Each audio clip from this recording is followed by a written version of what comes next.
Good morning students, कैसे हैं आप सभी। उम्मीद कर रहे हैं आप सभी अच्छे होंगे, अपनी सेहत का अच्छे से ध्यान रख रहे होंगे और अच्छे से हमेशा की तरह अच्छे से पढ़ाई कर रहे होंगे, पूरी ईमानदारी से, बिना बेईमानी किए। ठीक है, कैसे पूरी कंसिस्टेंसी से पढ़ाई कर रहे होंगे, पेशेंस के साथ और पूरी लगन के साथ। पीछे की जितनी चीज़ें होंगी उसको डे बाई डे हर दिन खूब अच्छे से रिवाइज कर रहे होंगे। ठीक है, क्योंकि रिवीजन सबसे ज़्यादा इंपॉर्टेंट है। हर वीडियो में हम बोलते हैं, फिर बोल रहे हैं, बिना रिवीजन के आप फिजिक्स आगे पढ़ते जाइएगा, पीछे से गायब होते जाएगा। ठीक है, तो आप अच्छे से पढ़ाई करते रहिए। तो आज हम लोग पिछले लेक्चर में हम लोग देखे थे कि परमिटिविटी, रिलेटिव परमिटिविटी, फिर से कॉलम्स लॉ, वेक्टर फॉर्म, ये सब चीज़ें हम लोग देखे थे। आज हम प्रिंसिपल ऑफ सुपरपोजिशन से देखेंगे और आगे पढ़ेंगे। उससे पहले एक अच्छी सी थॉट आपको बता दें तो हौसलों को मजबूत करने के लिए एक बहुत अच्छा लिखा गया है, ध्यान से सुनिएगा, कि मंजिलें यूं ही नहीं मिलती राही को, मंजिलें यूं ही नहीं मिलती राही को, जुनून सा दिल में जगाना पड़ता है। आई बात समझ में? मंजिलें यूं ही नहीं मिलती राही को, जुनून सा दिल में जगाना पड़ता है। पूछा चिड़िया से कि घोंसला कैसे बनाया है, पूछा चिड़िया से कि घोंसला कैसे बनाया है, वो बोली कि तिनका तिनका उठाना पड़ता है। तो सोचिए, चिड़िया होकर के वो तिनका तिनका उठाती है। इसके कहने का मतलब है कि आपको थोड़ा थोड़ा करके पढ़ना होगा और डे बाई डे हर दिन पढ़ना होगा। एक दिन में घोंसला बन के तैयार नहीं होगा। ठीक है, तो प्रकृति के साथ रहिए, देखिए आपको हर चीज समझ में आएंगे, वो कैसे रहना है, कैसे जीना है। तो चिड़िया ने हमें क्या सिखाया कि तिनका तिनका उठा कर घोंसला बनता है। ठीक उसी तरह थोड़ा थोड़ा करके हमें पढ़ना है, बड़ी से बड़ी मुकाम हासिल हो जाएगी। ठीक है, पूरी ईमानदारी से रहिए, अच्छे से पढ़ाई करिए, फैमिली के साथ रहिए, एंजॉय योरसेल्फ, और पूरी जुनून के साथ, पूरा मन लगा करके, बोझ समझ के नहीं, एकदम पूरी प्यार से अपने सब्जेक्ट को पढ़िए। देखिए, एक बार इसमें रम जाइएगा तो फिर इससे बेहतर कुछ होगा ही नहीं। एक दिन देखिए 10 घंटे पढ़ के देखिए, अगले दिन उससे कम पढ़िएगा ना, जब आदत लग जाएगी 10-10 घंटे की 1-2 हफ्ते तक, तो फिर उससे थोड़ा सा भी कम होगा तो आपका मन नहीं लगेगा, अंदर से इरिटेशन होगी, खींच होगा। पढ़ाई का नशा हर नशे में सबसे भारी होता है। ठीक है, तो चलिए शुरू करते हैं फिर इन सारी अच्छी बातों के साथ। आज का topic principle of superposition. Okay, तो हम बात करते हैं प्रिंसिपल ऑफ सुपरपोजिशन की।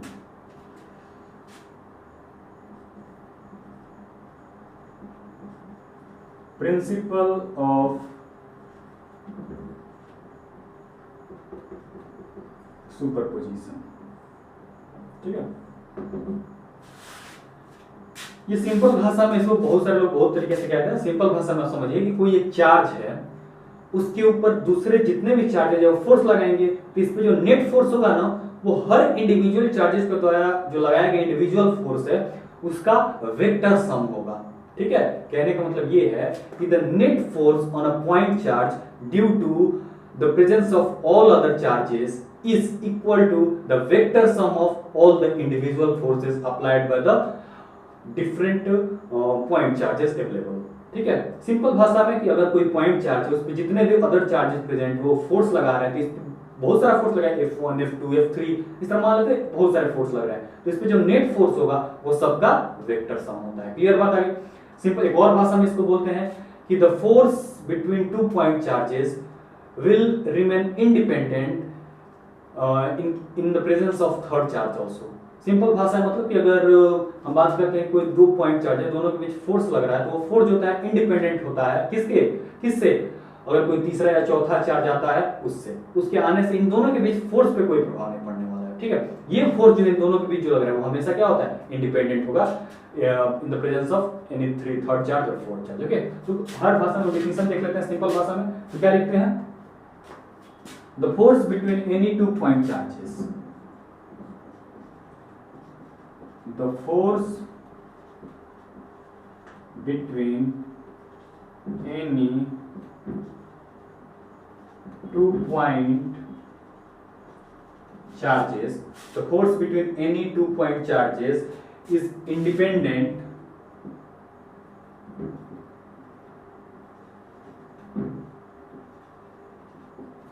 the force between any two point charges is independent of the presence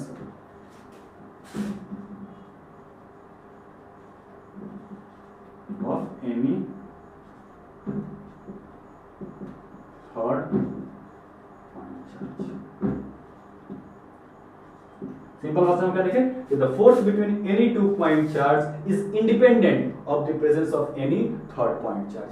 कहने का है कि दो पॉइंट चार्ज के बीच जो F1 या F2 जो भी फोर्स लग रहा है, फोर्स लग रहा है, वो किसी तीसरा चार्ज या चौथा चार्ज उससे उसको कोई मतलब नहीं, वो दूसरे लगाएंगे इसके ऊपर, लेकिन इन दोनों के बीच जो फोर्स होगा वो इंडिपेंडेंट होगा। ठीक है, यहाँ पे एनी थर्ड चार्ज को आप ये भी लिख सकते हैं is independent of the presence of all other point charges. Clear? या और हम एक चीज और लिखते हैं कि the net force on a point charge, the net force on a point charge due to presence of other charges,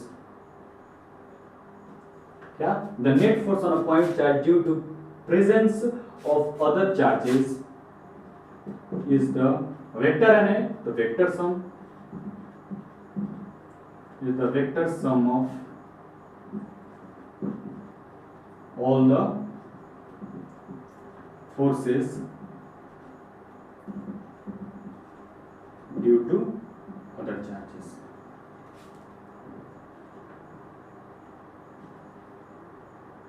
Present। The net force on a point charge due to the presence of other charges is the vector sum of all the forces due to other point charges present। मतलब कहने का तो ये है कि मान लेते हैं पॉइंट चार्ज मान लेते हैं Q, यहाँ Q1 है, यहाँ Q2 है, यहाँ Q3 है, सब इस पे फोर्स लगाएगा। मान लेते हैं ये इधर लगा रहा है F3, उसका से ये लगा रहा है इधर F1, उसके बाद से ये लगा रहा है इधर F2। तो देखिए सारे फोर्स लगाए, तो इस पे जो नेट फोर्स Q पे होगा F ऑन Q। ठीक है, F नेट लिख लेते हैं, F net on Q is equal to F1 plus F2 plus F3।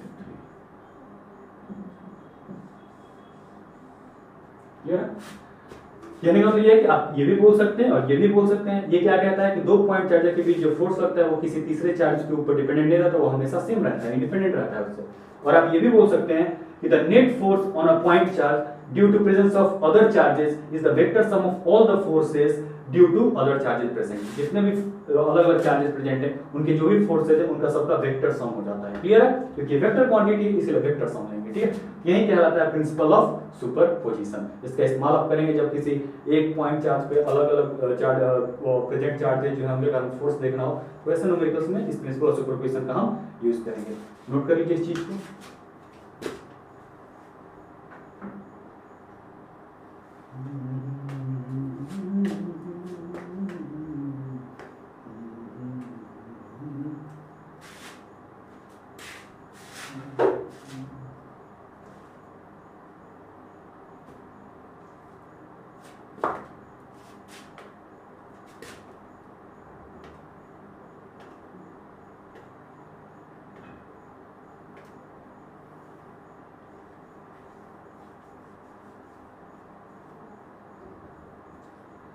चलिए अब आगे चलते हैं। अब देखिए, अब हम इसके बाद करेंगे न्यूमेरिकल।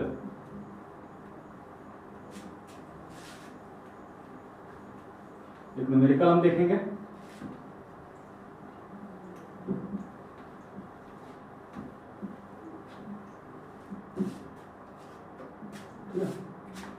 और न्यूमेरिकल कैसा है, क्वेश्चन लिख लीजिए। क्वेश्चन है, थोड़ा छोटा छोटा हम लिखेंगे। ठीक है, 3 identical point charges, 3 identical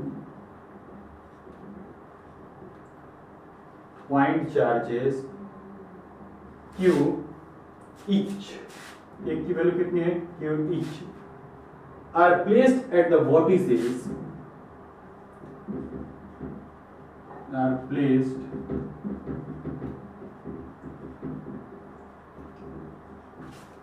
at the vertices of an equilateral triangle.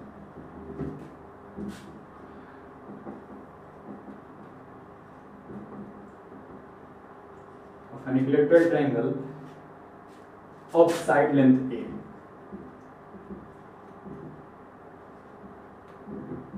ठीक है? Find the force on one of the point charge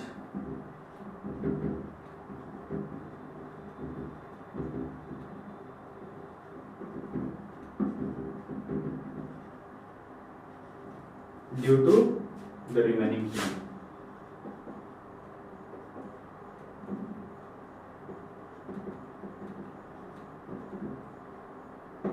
ठीक है, देखिए हम क्वेश्चन इसलिए लिखा, हम इसको चाहते तो सिंबलिकली रिप्रेजेंट करके क्वेश्चन बता देता आपको, लेकिन देखिए इसको थॉरली क्वेश्चन को लिखने के आप जो नोट्स बना रहे हैं, आप पढ़ रहे हैं, तो नोट्स बना रहे हैं, तो क्वेश्चन लिखने से क्या होता है ना, आदत लगती है, क्वेश्चन पढ़ने की आदत लगती है। ये नहीं कि फिगर बना दिए, यहाँ एक चार्ज है, यहाँ चार्ज है, यहाँ इस पे बताइए इससे करंट कितना, इससे करंट कितना फोर्स लगेगा, उस तरह से फिर आदत उसी तरह की बन जाएगी।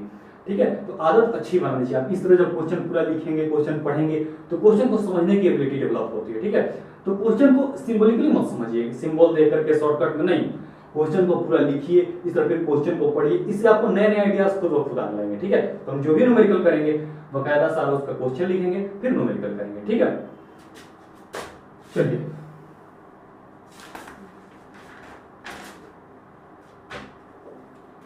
तो ये क्या है, तीन आइडेंटिकल पॉइंट चार्जेज है, एक का मैग्नीट्यूड, हर एक का मैग्नीट्यूड क्यू है, सारे इक्विलेटरल ट्रायंगल के वर्टिसेस पे हैं जिसका साइड लेंथ है, तो किसी एक को पकड़ लीजिए, उससे बाकी दो फोर्स लगाएंगे तो दोनों का नेट फोर्स कितना लगेगा उस तीसरे पे, वही हमें निकालना है। तो फिगर बना लेते हैं हम, ये है इक्विलेटरल ट्रायंगल, साइड लेंथ ए है, ठीक है, ये है हमारा क्यू, ये है हमारा क्यू, ये है हमारा क्यू। ठीक है, फिगर समझने के लिए बना ली। अब देखिए हम मान लेते हैं ए पे ये जो है ये फोर्स लगाएगा F1, सिंबल हम बता दिए, सभी जंप करने की जरूरत नहीं है कि एक एबीसी ट्रायंगल लिए, आपको न्यूमेरिकल बनाना है तो चीजों को समझना है। ये F1 लगा दिया, सिंबल हम फिगर में समझा दिए, ये F2 लगा दिया।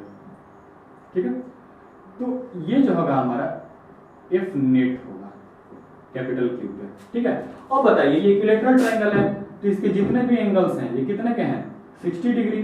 ठीक है, तो ये दो फोर्स हैं, आपको इस पे दो, ये इधर लगाएगा, ये इधर लगाएगा फोर्स, तो इसका रिजल्टेंट ऊपर की तरफ आएगा, तो यही रिजल्टेंट निकालना है ना, तो ये दो को वेक्टर मान के वेक्टर सम लगा दीजिए, क्या होता है। चलिए सॉल्यूशन करते हैं। हियर अगर हम सिंपल फोर्स की बात करें तो अगर कोई भी फोर्स, इन दोनों के बीच भी F लग रहा है, इन दोनों के बीच भी F लग रहा है, इन दोनों के बीच भी F लग रहा है, तो ये जितना F लगेगा उतना ही, तो मैग्नीट्यूड तो दोनों का क्या है, बराबर ही है, तो वो जो F है, let F be the force, magnitude लिख लेते हैं, magnitude of force between any two charges. कोई दो के बीच F लगेगा, सारा F, यहां भी F लग रहा है, यहां भी F, यहां भी F, क्योंकि डिस्टेंस भी सेम है, चार्जेस भी सेम है, तो उस एक F का मैग्नीट्यूड निकाल लेते हैं। कितना हो जाएगा, कूलम्ब्स लॉ से ये हो जाएगा 1/4 pi epsilon not into q square, q करेंगे तो q स्क्वायर, और दोनों के बीच का दूरी a स्क्वायर, तो 1/4 pi epsilon naught q q2 by r square, ये हमारा फोर्स का मैग्नीट्यूड हो गया। अब नाउ F नेट देखना चाहते हैं हम एट A पे, इस पे हम F नेट देखना चाहते हैं। F नेट आप देखिएगा फिगर में हम समझा दिए, इसलिए जंक्शन नहीं ले रहे हैं। F नेट निकालना है आपको इस चार्ट पे, तो इसके कारण इसे कारण देखिए, इसे कारण F1 मान लिए, इसे कारण F2 मान लिए हैं, तो F1 F2 की मान है, दोनों तो सेम ही है, F ही मान लेते हैं ना, सिंपल। ठीक है, F ही मान लेते हैं, तो F ये क्या हो जाएगा,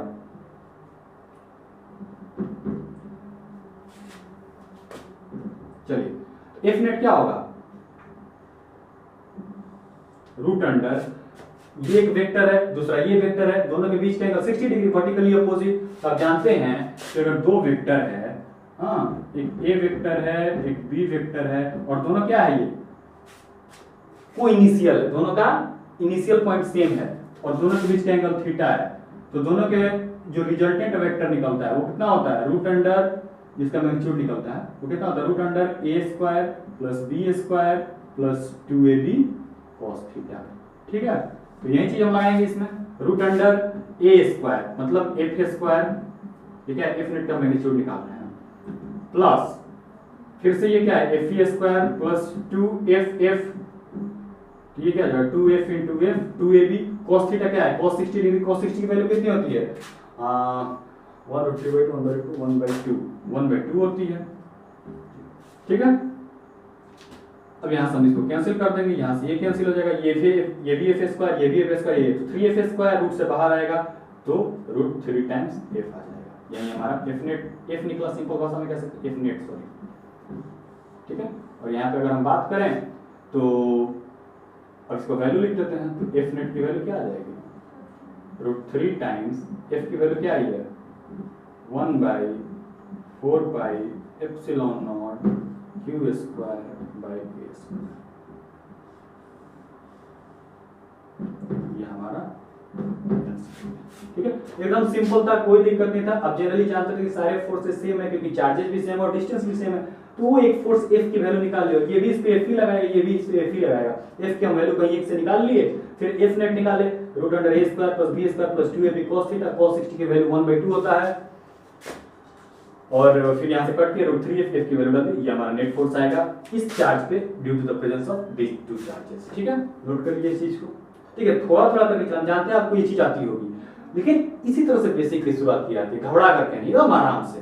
देखिए इसी तरह करते करते कहां पहुंच जाएंगे, टफ से टफ चीज सॉल्व कर लेंगे। ठीक है, चलिए इसको नोट कर लीजिए।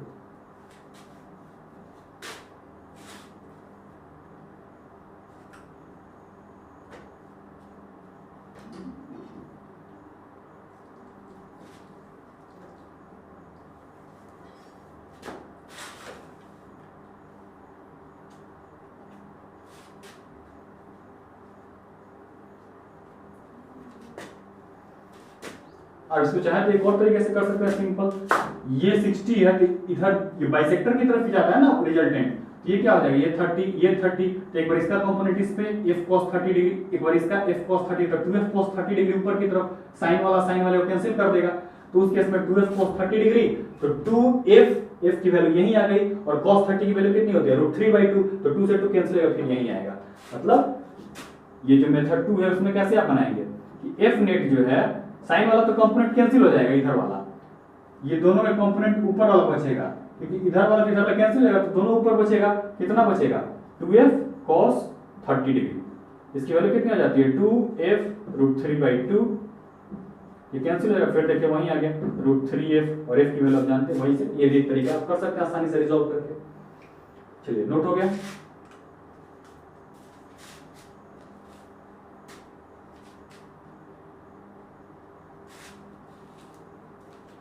अब अगले क्वेश्चन में चलते हैं।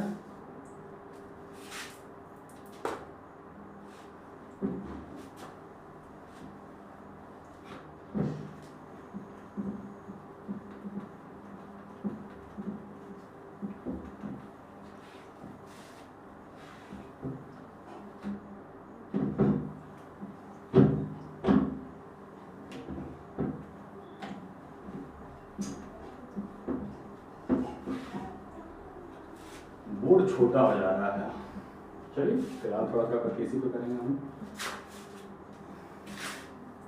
चलिए सिंपल भाषा में एक और क्वेश्चन है, वही देख लेते हैं फटाक से। इसमें क्या है, क्वेश्चन वही वाला, इसमें 3 था, इसमें हम 4 लेते हैं, तो क्वेश्चन लिख लीजिए फटाक से कि 4, चलिए हम क्वेश्चन लिख नहीं रहे हैं यहाँ पे, हम बोल रहे हैं आपको, ठीक है, क्योंकि बोर्ड छोटा पड़ जा रहा है, आप क्वेश्चन को लिख लीजिए।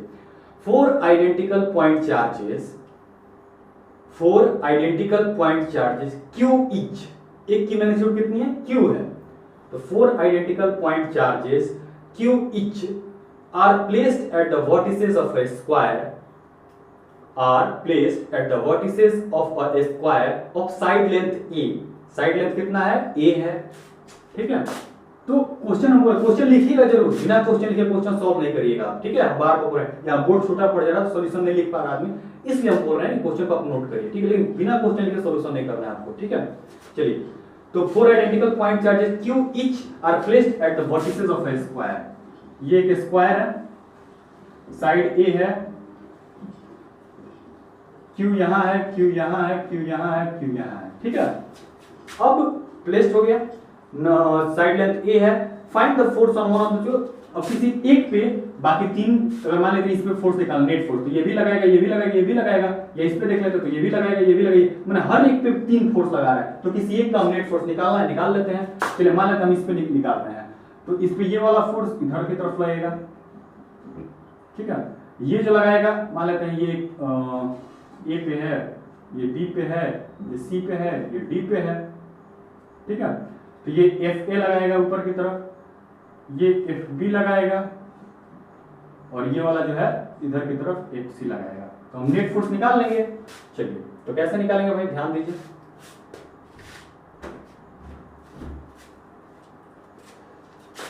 आप ध्यान से देखिए, आपको एक नेट निकालना है, तो हियर आप देखिए ये वाला जो फोर्स इस पे लग रहा है F पे, और ये दोनों बराबर है क्योंकि मैग्नीट्यूड दोनों चाहे Q Q है, यहाँ भी Q Q है, और डिस्टेंस भी A A है। तो here FA is equal to FB is equal to 1 by 4 pi epsilon naught Q square by A square, ये तो वही हो जाएगा, दोनों बराबर हो जाएगा। तो यहाँ से अब इन दोनों के कारण कितना हो जाएगा, मान लीजिए ये FC अभी नहीं मानते हम, एक FC का जो डायरेक्शन है उसी डायरेक्शन में इसका और इसका रिजल्टेंट भी जाएगा, ठीक है। तो FA और FB का जो रिजल्टेंट होगा क्या होगा, वो तो इसी डायरेक्शन में जाएगा, और वो कितना हो जाएगा, root times FA square plus FB square plus 2 FA FB cos 90 degree, यहाँ दोनों के बीच 90 डिग्री है, तो cos 90 जीरो हो जाएगा, इसका मतलब रूट 2f होता है। तो हम डायरेक्ट यहाँ पे लिख सकते हैं कि जो F नेट होगा ना वो कुछ और नहीं, सिंपल भाषा में देखिए, FA square plus FB square plus 2 FA FB cos 90 degree, ये हो गया, प्लस एक FC हो जाएगा क्योंकि FC के ही डायरेक्शन में, तो इन दोनों का रिजल्टेंट भी FC के डायरेक्शन में, तो एक FC प्लस इन दोनों का रिजल्टेंट, तो रिजल्टेंट प्लस FC, ये वाला सॉल्व करके तो ये दोनों बराबर है, तो ये cos 90 तो टर्म जीरो हो जाएगा हमेशा के लिए, ठीक है। तो यहां से हमको क्या मिलेगा, F इसको ही मान लेते हैं, F इसको ही मान लेते हैं, F क्योंकि दोनों बराबर रहती है, 2f स्क्वायर तो रूट 2f यहां से बाहर निकला, FA ही मान लेते हैं, दोनों बराबर है, प्लस FC लिख देते हैं हम, कितना हो जाएगा, रूट 2 टाइम्स FA कितना आ जाएगा, यही वाला Q square by 4 pi epsilon naught A square, और FC कितना आएगा, ये दूरी कितना है, पाइथागोरस थ्योरम से आप बता सकते हैं कितना ये दूरी, A square plus A square 2A square root under, Pythagoras theorem लगा दीजिए, यहाँ हाइपोटेनस के स्क्वायर की इक्वल टू परपेंडिकुलर का स्क्वायर प्लस बेस का स्क्वायर, तो A square plus A square equal to H square, तो इसकी वैल्यू कितना आएगी, रूट 2A आ जाएगी, तो यहाँ से क्या हो जाएगा, ये Q square by 4 pi epsilon naught, इसकी दूरी कितनी आ जाएगी,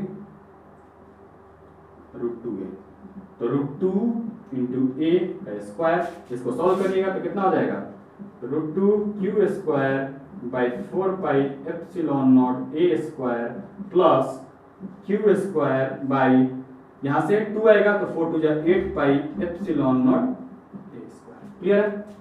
तो ये हो जाएगा आपका सिंपल सा जवाब। इसको आप थोड़ा और सिंप्लीफाई करके चाहे तो लिख सकते हैं, F net is equal to यहाँ से Q square by 4 pi epsilon naught A square को बाहर कर दिए तो क्या बचा आपको, यहाँ से रूट 2 और यहाँ से 1/2, क्लियर है। आप क्या किए, ये दोनों बराबर है, दोनों का वैल्यू लिख दिए, फिर इन दोनों का रिजल्टेंट तो बीच में 90 है तो कैंसिल हो जाएगा, फिर यहीं बचेगा ये रूट 2FA आएगा क्योंकि दोनों बराबर है, FA FB, फिर यहाँ पे FC उसी डायरेक्शन में आएगा, रिजल्टेंट दोनों के बीच से ही जाता है और ये भी उसी के बीच से जा रहा है, तो दोनों का सम हो गया यहाँ पे FC, और यहाँ वैल्यू रख दिया, सिंपल सॉल्यूशन कर दिए, यहाँ पे कॉमन निकाल लिए, आ गया रिजल्ट, ठीक है। तो ये रहा फाइनल सॉल्यूशन। अब चलिए तो इस तरह से हम कर सकते हैं इसको, आंसर ये हमारा हो गया, ठीक है। चलिए तो ये था 2 क्वेश्चन आज हम किए, अगले लेक्चर में हम इस क्वेश्चन को और आगे बढ़ाएंगे। फिलहाल के लिए थैंक यू, अच्छे से पढ़ते रहिए पूरी तन मन धन से, और जो शायरी बोले है ना, हौसलों को मजबूत रखिए, तिनका उठाना पड़ता है, ठीक है। अच्छे से करिए, फैमिली के साथ रहिए, खूब अच्छे से एंजॉय करिए, पूरी मन लगा करके पढ़ाई करिए, हौसला कमजोर नहीं होना चाहिए, सपने बहुत बड़े हैं तो मेहनत भी बड़ी होनी चाहिए, ठीक है। All the best, thank you.